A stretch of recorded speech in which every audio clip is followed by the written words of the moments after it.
अस्सलाम वालेकुम। ये चैप्टर 2 का प्रॉब्लम 8 है।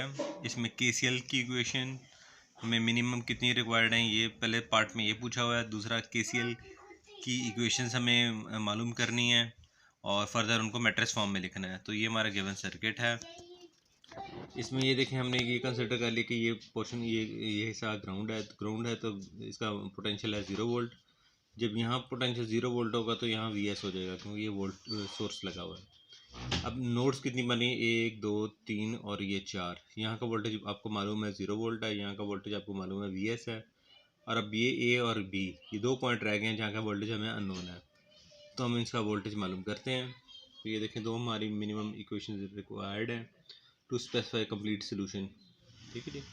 तो नोड ए का पे हमारी इक्वेशन क्या बनेगी, सारे करंट बाहर की तरफ निकालने हैं।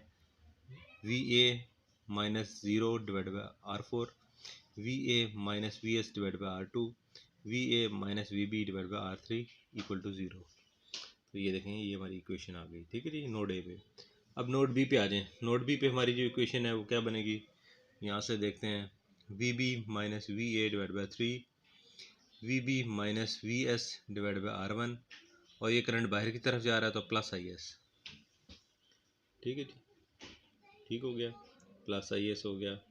अब हम क्या कर देंगे, हम ये 2 इक्वेशंस आ गई हैं, हम इनको फर्दर सिंप्लीफाई करेंगे। ठीक है जी। जी, अब हम इक्वेशन 1 को हम सिंप्लीफाई करने जा रहे हैं।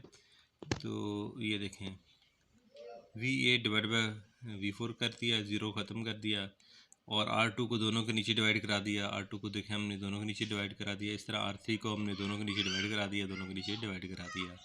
अब वी ए की टर्म्स हम सारी इकट्ठी करेंगे। तो 1/4 आ गया, 1/2 आ गया, R2 आ गया और 1/R3 आ गया, और वी ए कॉमन ले लिया। इस तरह ये वी बी की ये देखें, ये टर्म ये आ गई, और वी एस को इक्वल टू साइड पे भेज दिया। अब ये जो आर आ रहा है, इस आर को हम यहाँ मल्टीप्लाई करा देंगे थ्रू आउट। तो ये देखें, ये R2 है, यहाँ R2 यहाँ आ गया, R से R2 कैंसिल आउट हो गया। ठीक है जी। तो इस R2 को फर्दर अंदर हम ले जाएंगे। तो R2/R4, R2/R2 ये 1 हो गया। ठीक है जी। R2/R3 हो गया, और इस तरह R2/। ठीक है जी। फर्दर ये देखें, हमने इसको फर्दर सिंप्लीफाई करके और रीअरेंज कर दिया। 1 को पहले लिख दिया, फिर R3 जो नीचे आ रहा है इसको पहले लिख दिया, फिर R4 वाले को बाद में लिख दिया। ठीक है जी, ये हमारी इक्वेशन 3 बन गई। अब हम इक्वेशन 2 को सिंप्लीफाई करने जा रहे हैं। तो ये हमारी इक्वेशन 2 मैं आपको दिखाता हूँ। ये हमारी इक्वेशन 2 है जिसको हम सिंप्लीफाई करने जा रहे हैं। तो R3 को भी इन दोनों के नीचे डिवाइड करा दिया, R1 को भी दोनों के नीचे डिवाइड करा दिया। ठीक है जी, ये सेपरेट कर लिए। V B divide by R3 I minus V A divide by R3। ठीक है जी, ये सबको कर लिया। और वी ए की टर्म्स ये देखें, ये वी ए की एक ही टर्म है तो वो -1/R3, और वी बी की जितनी टर्म्स हैं उनको एडअप करा लिया, और वी एस आई एस को इक्वल टू की दूसरी साइड पे ले गए। ठीक है जी, और ये हमारा पार्ट बी हो गया। अब हम फर्दर इसको मैट्रिक्स फॉर्म में लिखेंगे। पार्ट सी में हम इन इक्वेशन 3 और 4 को हम मैट्रिक्स फॉर्म में लिखेंगे। ठीक है जी। तो मैट्रिक्स फॉर्म में लिखने से पहले थोड़ा सा आपको बता दें कि ये देखें, ये कोफिशिएंट वी ए का है, ये कोफिशिएंट वी बी का है। इसी तरह ये वी ए का कोफिशिएंट ये है, वी बी का कोफिशिएंट ये है।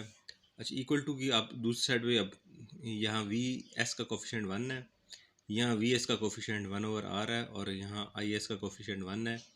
यहाँ क्योंकि आई एस नहीं है तो आई एस का कोफिशिएंट क्या होगा, 0। तो हम इसको अब मैट्रिक्स फॉर्म में आपको दिखाते हैं। ये देखें, हमने इस इक्वेशन को मैट्रिक्स फॉर्म में कैसे लिखा। ये एज इट इज़ आ गया। ये देखें, -R2/R3 -2/R3। ठीक है जी, -1/R3 -1/R3। ये बी का आपने कोफिशिएंट लिख दिया, वी बी का, और ये वी बी लिख दिया। और वी एस मैंने आपको कहा था इसकी कोफिशिएंट 1 है। आई एस का पहली इक्वेशन में 0 है, दूसरे में आई एस का कोफिशिएंट 1 है, और वी एस का कोफिशिएंट 1/r है। तो ये हमारा मैट्रिक्स फॉर्म में आ गया। ठीक है जी। मेरे चैनल को लाइक करें, सब्सक्राइब करें, शेयर करें, कमेंट करें।